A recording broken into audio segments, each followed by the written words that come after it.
recognize the effort of those in our community whose tragic experience has been turned into a powerful movement for change.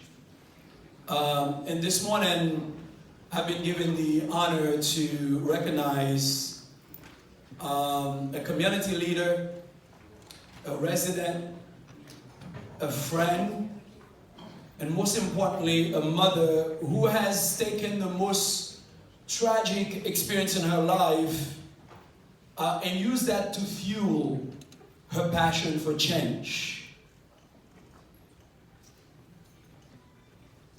Because she believes that, as I do, as many of us do, that far too often in Miami-Dade County and elsewhere, throughout the state, our country, a child's life is taken too soon. And at this time, I'd like to ask Ms. Angela Sears to come forward.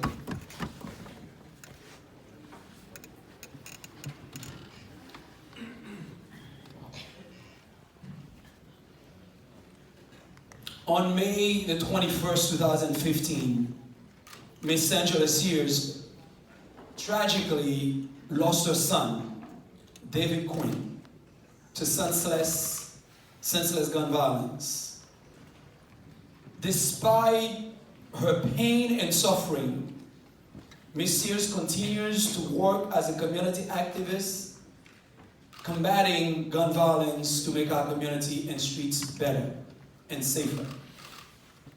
We all have seen her work, leading the charge on behalf of mothers against violence. They work every day, every second of our lives, through pains and suffering, to make sure that all of us are on the lookout as they are in order to try to make our children's life and everyone's life better. At this time, I pause for a second as I ask Ms. Angela Sears to tell you a part of her story. Good morning. Good morning. I've been an advocate in this community for over 30 years. And I work very close with Catherine Rundle in dealing with violence and other crimes throughout the community. I've sat in courtrooms with families that have lost their kids for many years, never knowing one day that it would be me.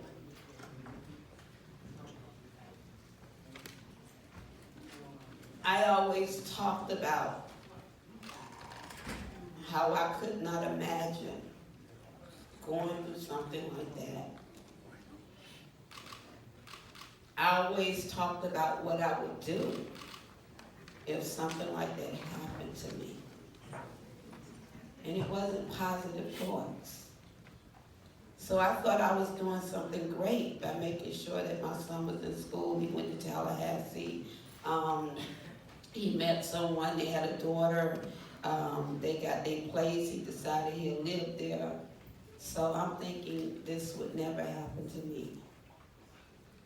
And on May 21st, 2015, I received a phone call from my son telling me that he was on the way to get a haircut. About 2 hours later, I received a phone call from his cousin asking me, "Where is David?" I say, "He went to get a haircut." She said, "No, David was just shot." David is my only child, not my only son, my only child. So at that point, I lost it.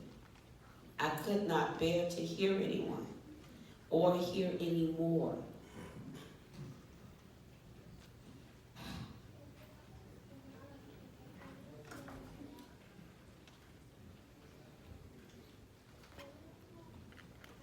My son, he played ball,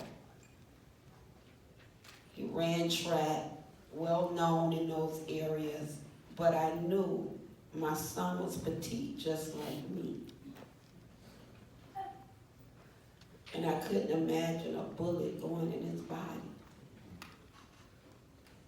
People began to tell me that my son was okay. But most of you all know I had been through a tragedy before with my mom. And there's a feeling that you get when there's a bomb. And you know something is not right. Thanks to Miami-Dade County Police Department, because even though my son was in Tallahassee, they came at that time thinking that I was aware that I had lost my son, giving me their condolences. And that's when I lost it.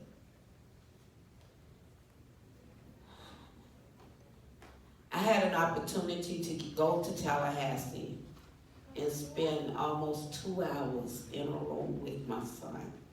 I needed that. But after I buried my son, I was at a point of giving up on life. I didn't understand why I should continue to fight. I didn't understand the reason. Suicide was something that was on my mind consistently. I was bitter. I was angry. I was bitter towards my friends. I took my anger out on my friends. I didn't know what to do anymore. I couldn't be that activist, that person to help anyone. Kathy Rundle in Miami-Dade County Police Department one day busted in my home.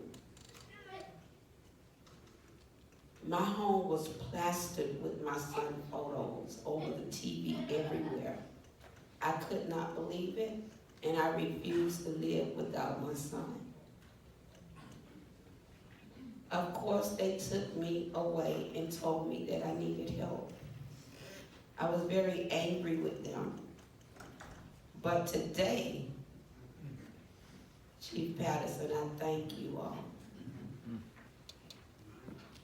Because it helped me. While I was hospitalized, I continued to see mothers on TV screaming because their sons was being gunned down. I told my doctor at that time I was ready to be released because I had been engaged with the system and I wanted to help those mothers.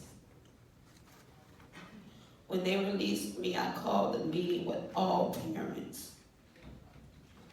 And there was an officer, Sergeant Perez in Miami-Dade Police Department. They gave my group the name Parents of Murdered Kids. And we started having meetings over there every Tuesday. Thanks to Commissioner Monestein. Thanks to Commissioner Edmondson. Mayor Carlos Gimenez, and the other commissioners that supported them. Because what I learned was we needed more advocates. We needed more advocates, but the families' voices was not being heard. So I created this group so that they could be their own voice. One of the problems we had in Miami-Dade County was witnesses. Witnesses afraid to come forth. So I began to bus parents, taking them to Tallahassee, talking to legislators. Senator Edna Raines sponsored a bill called the Witness Protection Law. I began to work that bill. Sharon Jones, who's a representative that's here today, began to work that bill. Costello, who's in the room with me today, began to work that bill on both sides of the aisle. And we made it a human issue. It was passed. The governor signed it into law. So now we're trying to get the word out that witnesses don't have to be afraid. they can talk. That wasn't the issue that occurred in my case. I had a witness. But when I got in a room full of parents, I needed to do something that was affecting the majority, and it was a witness issue. Today, I cry out, continuing to make sure that the public know that that witness protection bill, well, it's a law now, it exists.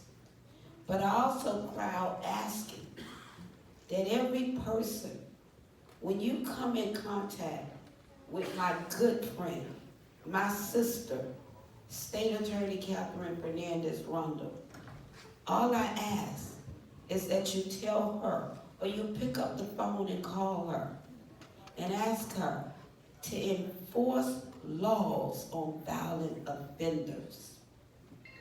That's important. That's extremely important. We had a 5-year-old that was shot in the stomach last week. And I've been in a depression because it's been quiet. But when I look at the record of the person that shot this 5-year-old, he's been in jail for guns numerous of times. But because we feel we can save some of our kids, we continue to give them chances. The only thing I'm going to leave you with today, and I'm pleading of you to do this, and I'm not asking of this for me, because I don't have another child. I will never get that phone call again. But if you have a kid, it's important that you stand with us in demanding that violent offenders, those that put guns to people's head and rob people, those that's ex-convicts that's toting guns, it's important that you ask the state attorney, enforce laws on those violent offenders. Because if not, you can be standing in my shoes next week. Thank you.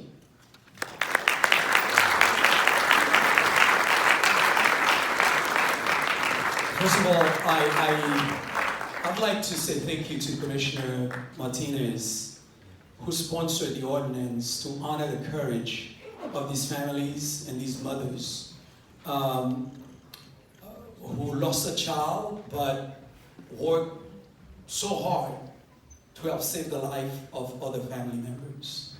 And Ms. Sears, on behalf of my district, our district, on behalf of the board, on behalf of Miami-Dade County, this is the award for your courage and your service to our community in spite of all the pain and suffering that you endure each day. May God continue to give you strength and courage to help change lives. Thank you so very much for what you do.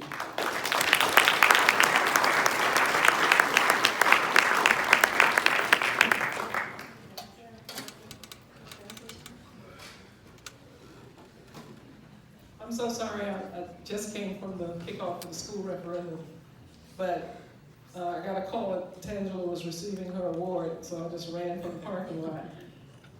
Tangela, in addition to losing her son, with her advocacy, during her advocacy period, her mother worked for the county for many years.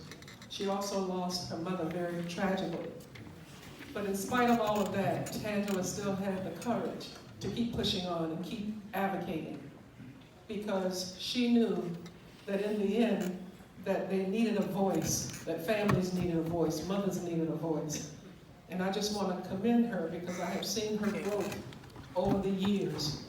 And even though they may call her little Georgia Ayers, she's big Georgia Ayers when it comes to advocacy. So Tangela, I'm very proud of you, and you definitely deserve this award.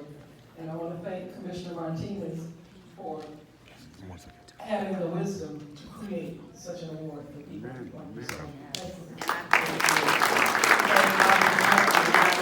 After they stepped in the shoes of my mother, and I called her my mom.